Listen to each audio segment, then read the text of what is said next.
Hello everyone and welcome to Clinical Parasitology Laboratory. So this is Sir Josh and I'll be discussing the exercise 1, the proper collection and preservation of stool specimen. So here are the learning objectives for this exercise. So after this exercise, alongside with the experiment, you, the student, should be able to, number 1, discuss the proper way of collecting stool specimen. Number 2 is to enumerate the factors that may affect the collection and preservation of the specimen, especially stool, and to collect, label, and apply preservative measures or agents in the stool specimen. Identify various ways of preserving the stool specimen. And lastly, to answer correctly the research questions which are included in the laboratory manual. So without further ado, let's talk about the specimen collection for stool specimens. So patients submitting a stool sample for fecalysis or stool examination should collect their sample into a clean wide-mounted container or on a newspaper. So it is recommended for a patient to defecate on a clean surface away from any contaminants such as urine, toilet water, or soil to ensure specimen viability. So right after defecating, the patient is required to transfer 2 to 5 grams of stool sample, or in other terms, a size of a walnut or a 5 peso coin, onto a recommended stool container, just like here on this picture. So most of our stool containers now have a built-in spatula or a spoon. No? So using the spoon, you collect 2 to 5 grams of stool sample from the area the patient defecated and then transfer it into a clean container, just like in this picture. So for cases of diarrheic samples, no, or watery sample, 6 tablespoons is recommended.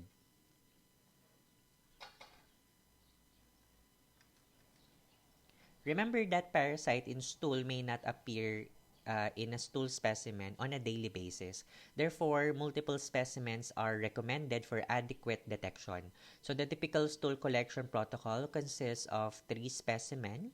1 specimen is collected every other day, or a total of 3 specimens collected on a 7 to 10 day period. There is an exemption. So for cases of amoebiasis, 6 specimens is recommended in a span of 14 days. So after collecting the specimen onto a recommended container, the specimen container should be labeled with the patient's complete name, age, and sex. Some other information that may be required is the date and time of sample collection. That is very important, especially in our experiment. And other information that may or may not be included are patient ID numbers, especially for inpatient or patients that are confined in the hospital, physician's name, and the diagnosis. So remember that a requisition form is required upon receiving the specimen. So this should be thoroughly reviewed before receiving a specimen in the laboratory. The details included in our specimen container should match the details in our requisition form. So other information such as diagnosis, travel history, and clinical findings may be helpful and should be included as well in the requisition form. So here are some specimen considerations that we need to take note before or during the collection of stool sample. So there are certain medications and substances that may interfere with the detection of our parasites. So stool samples from patient whose therapy includes barium, bismuth, or mineral oil should be collected prior to therapy of these substances or 5 to 7 days after therapy.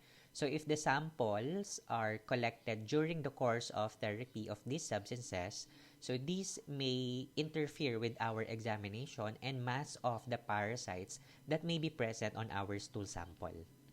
This also similar to a patient taking antibiotic, antidiarrheal, or antimalarial agents. So these types of substances may also reduce the parasite present on our stool sample. Urine should not also be allowed to contaminate our sample because it is been known to destroy some parasites. This also similar to the introduction of water from the toilet because this may contain parasites or bacteria that may be confused with human parasites. In addition, water may destroy some parasites such as amoeba. So remember, in collection or in choosing which area of feces should be collected, sample areas of the feces that appear bloody, purulent, or mucoid, and watery are preferred. So now that the specimen is properly collected and properly labeled, so we now need to transport the specimen into the laboratory as early as possible. So an important consideration in testing fecal or stool sample for parasites is the time frame from the sample collection to the receipt and examination in the laboratory.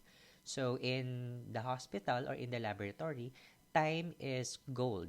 So remember that as soon as possible, once the specimen is collected, we should transport the specimen immediately to the laboratory. So the specimen should be transported inside a Ziploc plastic bag as soon as possible within 1 hour. So if 1 hour is not possible, we can prolong the specimen viability by refrigerating the sample at 3 to 5 degrees Celsius. So one equipment that we use in the laboratory is a ice box or is an ice box.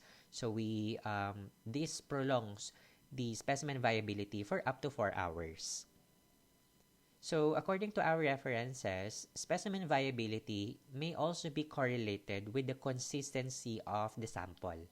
So for firm stool sample or hard stool, this sample may be viable within 24 hours, while for soft to semi-soft stool sample within 1 hour, and while for watery or diarrheic stool, they are only viable for 30 minutes. That's why it's very important that after receiving, check the consistency. If it's watery, within 30 minutes, you have to submit it to the laboratory. So the reason behind this is that there are parasites that once outside the body have only a very short amount of shelf life or life, no? So they may be killed in the process after a certain amount of time. So now let's talk about specimen preservation. So there are two ways on how we preserve our stool sample for testing. So the most common method that we use to preserve samples is refrigeration at around 3 to 5 degrees Celsius. So this is by the use of an ice box or refrigerate the sample in a refrigerator. So this type of preservation method is the most common method and preserve the specimen for up to 4 hours. If a refrigeration or an ice box is not possible, we sort to other methods of preservation, and that is the use of fixatives. So fixatives are substances that preserve the morphology of some parasites such as protozoans and prevent further development of some nematodes such as helminth eggs and larvae.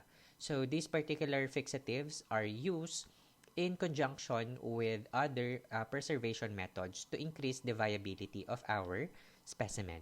So the ratio of fixatives to stool is 1 part of stool to 3 parts of fixative. So we mix the preservative into the stool sample and let it fix for around 30 minutes.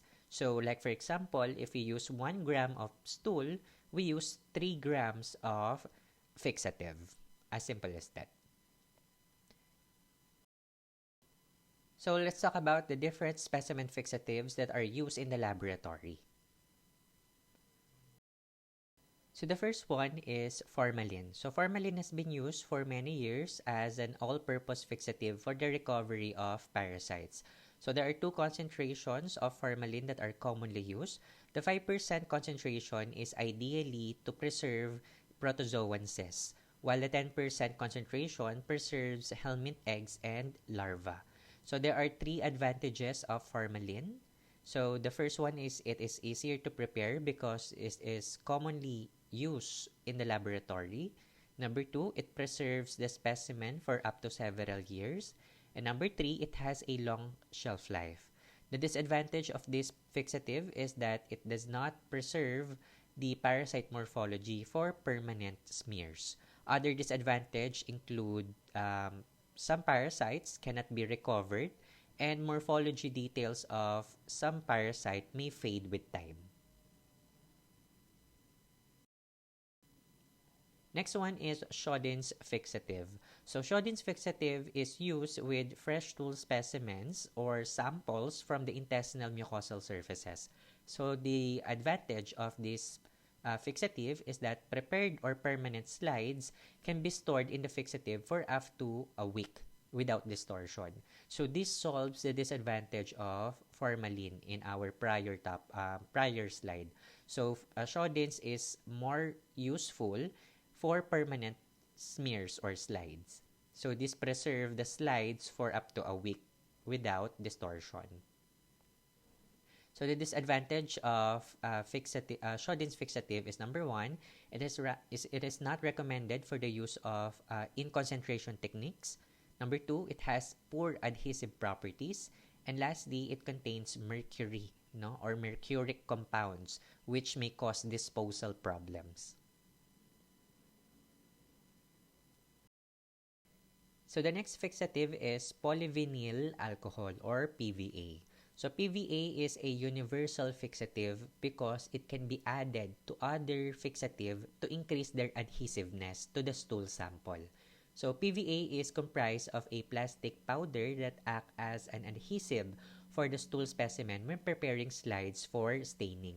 So PVA is most often combined with Schodin's fixative, which usually contains zinc sulfate, copper sulfate, or mercuric chloride as a base. So just like formalin, PVA has advantages and disadvantages regarding its use. So the first advantage is that it is used for permanent stain smears because it has a great adhesive property. Number two, it can be used in concentration techniques because it has a very neutral specific gravity. And lastly, it has good preservation property. The disadvantage of this fixative is that morphology of some ova or larva of parasites may be distorted. That's why that's why some laboratories choose a two-vial system. So when we say two-vial system, this is a combination of one fixative with another fixative. So sometimes they mix formalin with PVA to increase the advantages of such fixatives. So a combination of these two can increase the advantages and usefulness of fixatives. The only disadvantage of this fixative as well is the PVA contains mercuric compounds. So mercury is a health hazard, so increased exposure could lead to neurological problems. So since mercury is a health hazard, so it may not be recommended in the laboratory. Other alternatives to make mercury-based polyvinyl alcohol are the use of substitute compounds containing copper sulfate or zinc sulfate. That's why we have what we call the modified PVA, which instead of mercury as the base, we use copper or zinc. So the advantage of this formula is that they can be used for concentration techniques and permanent stain smears. However, these substitute products do not provide the same quality of preservation for adequate parasite morphology on permanent stain slide as compared with the use of mercury-based fixatives. So parasite identification will be more difficult by using modified PVA, but it is safer because it contains it does not contain mercury compounds. But again, the disadvantage is that it does not provide high quality preservation compared with mercury-based compounds.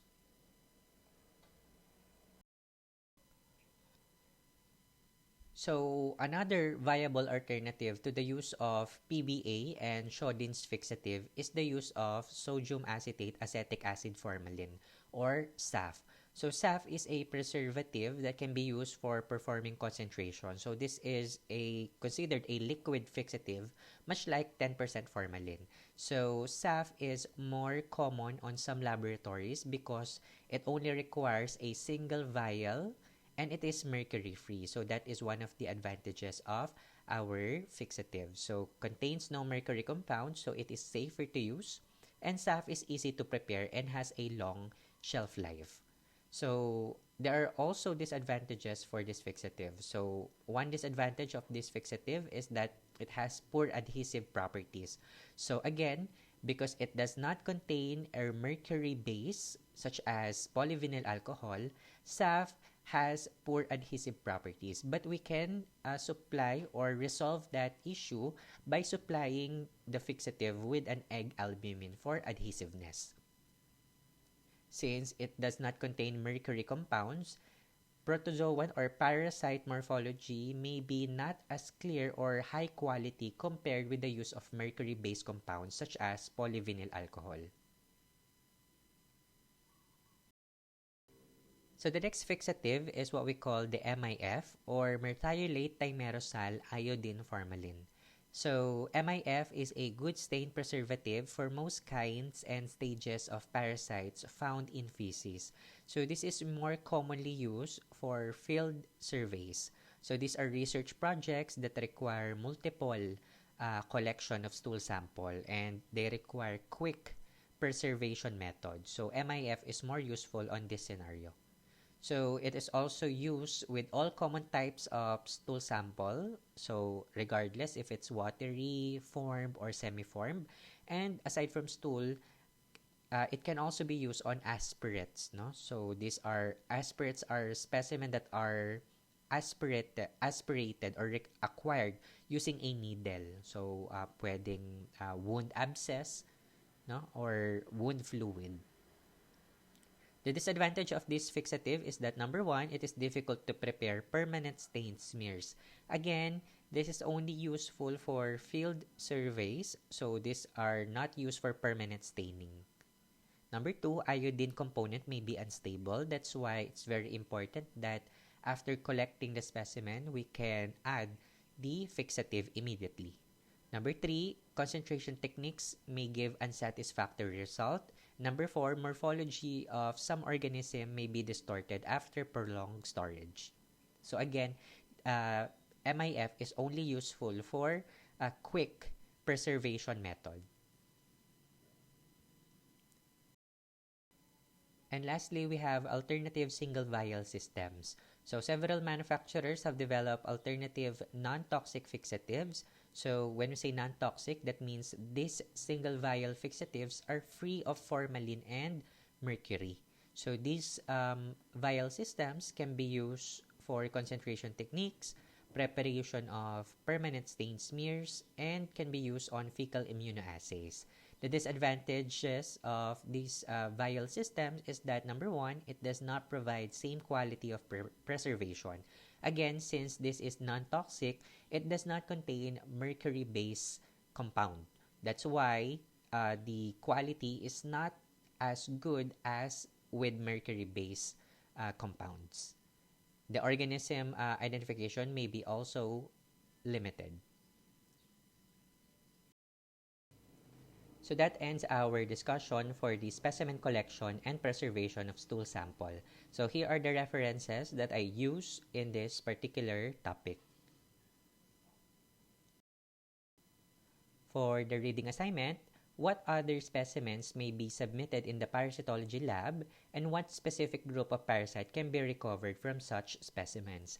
Remember, this reading assignment will be included on our post-quiz next meeting or in the following week. Thank you and have a good day.